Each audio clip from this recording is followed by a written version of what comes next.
আসসালামু আলাইকুম রহমতুল্লাহ।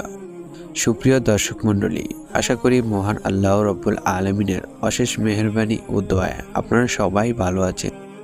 প্রিয় দর্শক, আপনি কি জানেন সূরা ইখলাস কোন সময় 3 বার, 5 বার অথবা 10 বার পড়লে মনের সকল আশা পূরণ হয়? আজকের ভিডিওতে এই বিষয় নিয়ে বিস্তারিত আলোচনা করব ইনশাআল্লাহ।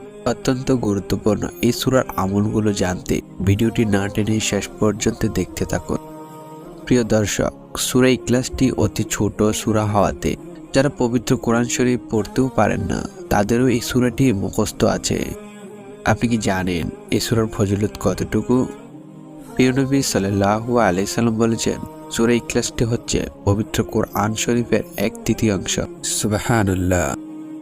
তাহলে ভেবে দেখুন এই সূরা ইখলাসের ফজিলত ও গুরুত্ব কত বেশি। হাদিস শরীফে রয়েছে, বিশ্বনবীর জামানায় একজন সাহাবী প্রত্যেক 2 রাকাত নামাজের মধ্যে সূরা ইখলাসটি একবার করে পড়তেন। তো সাহাবারা এটা জানতে পেরে রাসূলুল্লাহ সাল্লাল্লাহু আলাইহি সাল্লামের কাছে অভিযোগ দিলেন এবং রাসূলুল্লাহ সাল্লাল্লাহু আলাইহি সাল্লাম ওই সাহাবীকে জিজ্ঞেস করল, তুমি কি সত্যি প্রতি 2 রাকাতে এই সূরাটি পড়ো? ওই সাহাবী উত্তর দিয়ে বলল, জি হ্যাঁ ইয়া রাসূলুল্লাহ, আমি প্রত্যেক 2 রাকাতেই একবার এই সূরা ইখলাস পড়ি। তখন রাসূলুল্লাহ সাল্লাল্লাহু আলাইহি সাল্লাম বলল, কেন? সাহাবী উত্তরে বলল, আমার এই সূরা পড়তে অনেক ভালো লাগে, কারণ এই সূরায় আমার রবের পরিচয় রয়েছে। আমি যতই পড়ি আমি ততই শান্তি পাই। আল্লাহর নবী মুহাম্মদ সাল্লাল্লাহু আলাইহি সাল্লাম সাথে সাথেই বললেন, এই ব্যক্তি মৃত্যুর পর সরাসরি জান্নাতে যাবে। সুবহানাল্লাহ। হাদিস দ্বারা এটা প্রমাণিত হয় যে এই সূরাটা কত বেশি ফজিলতপূর্ণ সূরা। এই গুরুত্বপূর্ণ সূরাটি নাজিল হয়েছিল যখন কাফেরেরা মুসলমানদেরকে প্রশ্ন করেছিল, তোমাদের রবের পরিচয় কি? তোমাদের আল্লাহ কিসের তৈরি?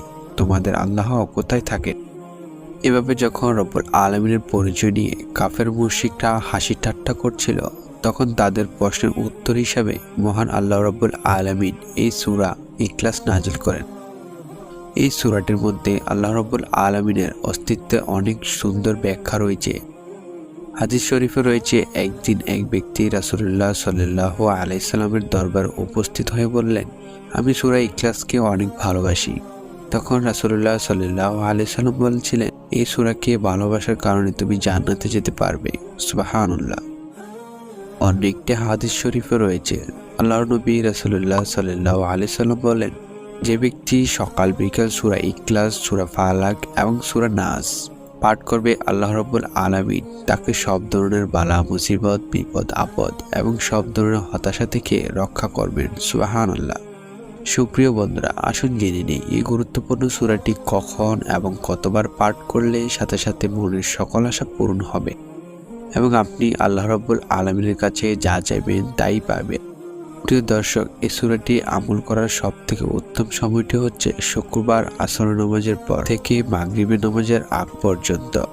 এই সময়টুকুর মাঝখানে আপনি সূরা ইখলাস 3 বার, 5 বার অথবা 10 বার পাঠ করবেন এবং পাঠ করার সময় আপনার মনের আশা বা উদ্দেশ্যগুলোকে আপনার মাথায় রাখবেন। আপনি অন্তর থেকে খাস নিয়তে সূরাটি তেলাওয়াত করবেন এবং আল্লাহ রাব্বুল আলামিনের কাছে সাহায্য প্রার্থনা করবেন। প্রিয় দর্শক, এই আমলটি আপনি যদি খাস নিয়তে শুক্রবার আসর নামাজের পর থেকে মাগরিবের নামাজের আগ পর্যন্ত 3 বার, 5 বার অথবা 10 বার পড়েন, তাহলে আপনি ইনশাআল্লাহ অবশ্যই ফলাফল পাবেন। আপনার মনের সকল আশা পূরণ হবে, আপনার সমস্ত বিপদ আপদ কেটে যাবে, আপনার বালা মুসিবত দূর হয়ে যাবে। প্রিয় দর্শক, শুক্রবারে যদি আমলটি করতে মনে না থাকে বা আমলটি করতে ভুলে যান, তাহলে বৃহস্পতিবার আসরের বাদ থেকে মাগরিবের নামাজের আগ পর্যন্ত এই সময়ের মাঝখানে আমলটি করবেন।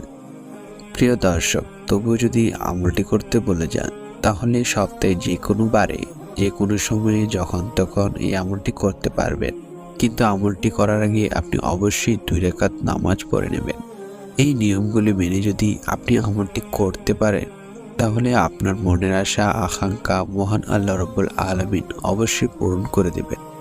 আমলটি করার সময় আপনি খুব মনোযোগ দিয়ে আমলটি করবেন। আশা করছি অবশ্যই আপনি এর ফলাফল পাবেন।